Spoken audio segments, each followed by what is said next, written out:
कृणाल चौधरी जी, media के भी सम्मानित साथीगण, सम्मानित पत्रकार दोस्तों और वे किसान भाई जो देश की और मध्य प्रदेश की आत्मा है और शिवराज सरकार से ठगे हुए महसूस कर रहे हैं, उन किसान भाइयों की आवाज बनकर माननीय कृणाल चौधरी जी आपसे रूबरू होंगे। और कृणाल भाई हमारे मीडिया के साथी करना सुबह से बहुत व्यस्त है और सिर्फ कांग्रेस के कार्यक्रम को ही आप सुबह से कवर कर रहे हैं। मैं आपसे आग्रह करना चाहूंगा कि दोनों के बीच में ज्यादा बाधा ना बनूं। और मैं भाई कृणाल चौधरी जी को सौंपता हूँ। संतोष जी। हेलो सर्वप्रथम तो मैं सभी अपने पत्रकार साथियों को नमस्कार करना चाहूँगा और यहाँ पे बैठे हमारे मीडिया का जिनसे हमें सीखने को मिलता है, समझने को मिलता है और ऐसे जिस तरीके से धारदार तरीके से अपनी बात को कहने का जो माध्यम रखते हैं और जो लगातार कांग्रेस के तैयार कैसे मिलता है यहाँ पर मौजूद विभागी सभी मीडिया पत्रकार साथी हमारे साथ परिवार के गाँव से हमारे सभी साथी कांग्रेस के प्रवक्ता हैं, यहाँ मैनेजर हैं, हमारे मनीष हैं, हमारे हुकुम हैं, सभी किसान परिवार के लोग भी यहाँ पे आए हुए हैं। मैं सबको प्रणाम करते हुए सबसे पहले आपको मीडिया के साथियों को प्रणाम करता हूँ कि आपने इस व्यस्तता के शेड्यूल में भी आज यहाँ पे 3 बजे यहाँ पे प्रेस कॉन्फ्रेंस में आए, मैं उसके लिए धन्यवाद देता हूँ। तो मैं माफी इसलिए चाहता हूँ क्योंकि मैंने आज का दिन आज सीधे कर्नाटक की जो जीत हुई कांग्रेस की उसमें AICC की तरफ से इंचार्ज था, तो वहां से मैं थोड़ा दर्शन करने तिरुपति चला गया था, वहां से डायरेक्ट आया हूँ। तो मैं कई दिनों से जो रोज ये मध्य प्रदेश की सरकार किसानों के मामले में जो रोज चुगले और झूठ बोलने का काम कर रही थी, तो मुझे रहा नहीं गया कि मैंने कहा आज ही प्रेस कॉन्फ्रेंस को रखा जाए। और जिस तरीके से झूठ की एक सरकार जो लूट की तो थी कि 40 से 80% की लूट तो करती थी, पर ये झूठ की भी जो सरकार है जो किसानों के पेट पे लात और छाती पे गोली मारने के अलावा कोई काम नहीं करती और सिर्फ मरहम दिखाने का काम करती है।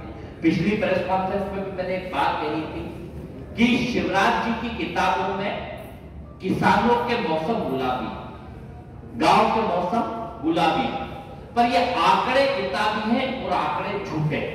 और रोज सदन के अंदर झूठ बोलते देखा था, सड़क पे झूठ बोलते देखा था।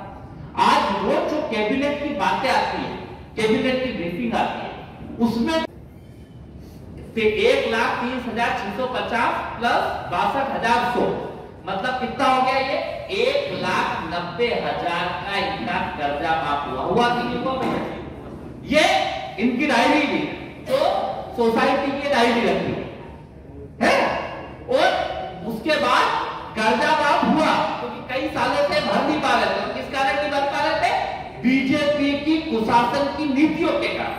फिर कर्जा माफ होने के बाद इन्हें दोबारा ये 80,000 मिल गया। मतलब जो पैसा मिल नहीं पा रहा था कि मतलब सालों से कर्ज के कारण किसान दबा हुआ था, एक पैसा नहीं मिल पा रहा था, उनका 1,90,000 का कर्जा कांग्रेस पार्टी की सरकार ने भरा और फिर दोबारा नगद का पैसा देने का काम। और अभी ये बड़ी बड़ी बातें करते हैं, क्या कहते हैं कि एक भी किसान का कर्जा माफ हुआ? एक तो छोड़ो, 27 लाख किसानों के कर्जे माफ हुए। रोज ये झूठी बातें जो फैलाने का काम करते हैं, इसका स्पष्ट उदाहरण ये जितने किसान बैठे हैं, किसी का 1.5 लाख का कर्जा माफ हुआ क्योंकि 2 लाख तक में अगर किसी के ऊपर 1.5 लाख का होगा तो उतना ही कर्जा माफ होगा ना, कि हम उसे 2 लाख का कर देंगे जबरदस्ती कि कर्जा बढ़ा देंगे। पर सरकार की नीति और नियत बीजेपी की कि सदन के अंदर मानते हैं 27 लाख किसानों का कर्जा माफ हुआ। वो बेहतर नीति और नियत चल रही थी क्योंकि पहले जब हमने जिनको ये डिफाल्टर कहते थे, हम कालातीत कहते थे, उन किसानों का कर्जा माफ किया तो कमलनाथ जी ने एक बैठक की और सौभाग्य से उस बैठक में मैं भी मौजूद था। बोले कैसा चल रहा है? तो कमलनाथ जी ने कहा कि हम लोग सिर्फ अगर हम कालातीत वालों का करेंगे तो रेगुलर के अंदर एक खराब भाव जाएगा कि हर बार वो कालातीत होते हैं वही लोगों का कर्जा माफ होता है। तो एक और निर्णय लिया सरकार बनने के बाद कि हम रेगुलर किसानों तक का भी 2 लाख तक का कर्जा माफ करेंगे। तो पहली बार में उसमें 50,000 तक का पूरे मध्य प्रदेश का माफ करा। मेरी विधानसभा वो लगभग 112 से ज्यादा तहसीलों के अंदर 1 लाख तक का रेगुलर भी माफ हो गया था। फिर जब 2 लाख की बारी आ रही थी रेगुलर वालों की, क्योंकि रेगुलर कभी कर्जा नहीं कहलाता, कर्जा हमेशा कालातीत का कहलाता है। और रेगुलर तो ये विनियम और ये चलता रहता है कि भैया हम लेते हैं फिर देते हैं, ये प्रैक्टिस चलती रहती है। क्यों इसी किसान क्रेडिट कार्ड, ये क्रेडिट कार्ड जैसा रहता है ना, इस तरह का इसको केसीसी कहा जाता है, किसान क्रेडिट कार्ड कहा जाता है। इसको क्रेडिट है किसान की, ये किसान के ऊपर कर्जा नहीं है। तो उसको भी हमने जब माफ करने का करा तो 2 लाख तक का हम जब कर रहे थे, तो खरीदे हुए जनादेश की सत्ता में आने के बाद ये इन्होंने बड़ी बड़ी बातें करी थी कि किसान के लिए सड़कों पे आ जाएंगे। किसान के लिए सड़कों पे तो नहीं आया वो महाराज। यहाँ पे मैंने देखा कि उनके घर के बाहर ऐसा नाक वाला घर बना लिया और बड़े बड़े महल बना लिए। मतलब पहले तो ग्वालियर नहीं था, अब भोपाल में भी उनने हजारों क्या कितने करोड़ रुपए खर्च करके यहाँ पे महल बना लिया। वो अतिथि शिक्षक की बात करते थे, वो तो सड़कों पे ही है, पर महाराज वो ग्वालियर के महल भी ले लिया, दिल्ली के अंदर भी एक महल ले लिया और सेटिंग करके भोपाल के अंदर भी महल ले लिया। ये इन्होंने करने का काम करा। अब बड़ी बात ये कि इन्होंने अभी एक बात कही कि किसान का हम जो कांग्रेस के समय थे वो उनका हम लोग ब्याज माफ कराएं। पहला सवाल बीजेपी से है कि 27 लाख जिन किसानों का कर्जा कांग्रेस ने माफ करा था वो डिफाल्टर क्यों हुए थे? बीजेपी की गलत नीति, गलत निर्णय और किसान के प्रति जो घटिया सोच थी, जिसके कारण इन्होंने मंदसौर के किसानों को गोली मारी, टीकमगढ़ के अंदर नंगा करके किसानों को मारा। मध्य प्रदेश के किसान के प्रति जो नफरत के भाव इनके थे और इसके कारण जो इन्होंने हालात करी थी, तो पहला तो जवाब दे कि जिनका कांग्रेस ने कर्जा माफ करा था वो किस सरकार की गलतियों, किसान के जो खत्म हो गए और जो थोड़े बहुत बचे उनके भाव 1 रुपए किलो, 1.5 रुपए किलो, 2 रुपए किलो। किसान को जो प्याज के ऊपर वो दिया जाता था कांग्रेस के समय, किसान का प्याज का प्रोत्साहन की राशि 8 रुपए किलो कम से कम खरीदा जाता था और प्याज का भाव अंतर दिया जाता था, उसे खत्म करने का काम इस सरकार ने करा है। सिर्फ किसान के नाम पे झूठ बोलो, जोर से बोलो और बार बार बोलो की नीति है।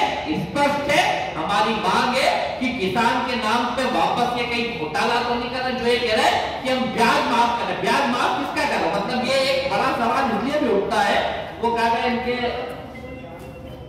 ये जब आपने एक किसान, कोई भी किसान जब सोसाइटी में गेहूं बेच रहा, उसकी आप वसूली पहले कर ले रहे, फिर आप सोसाइटियों को पैसा नहीं पहुंचा रहे, उनको ऋणी कर दे रहे।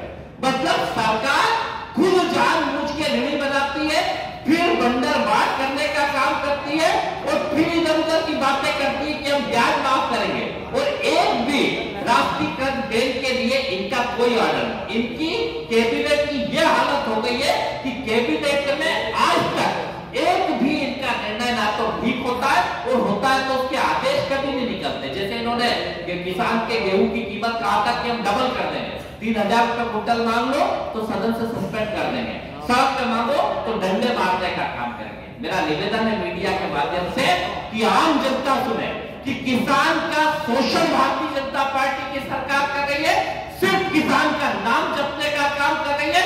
झूठ बोलो, जोर से बोलो और किसान के पेट पे लात और छाती पे गोली मार के किसानों के साथ धोखा करने का काम कर रही है।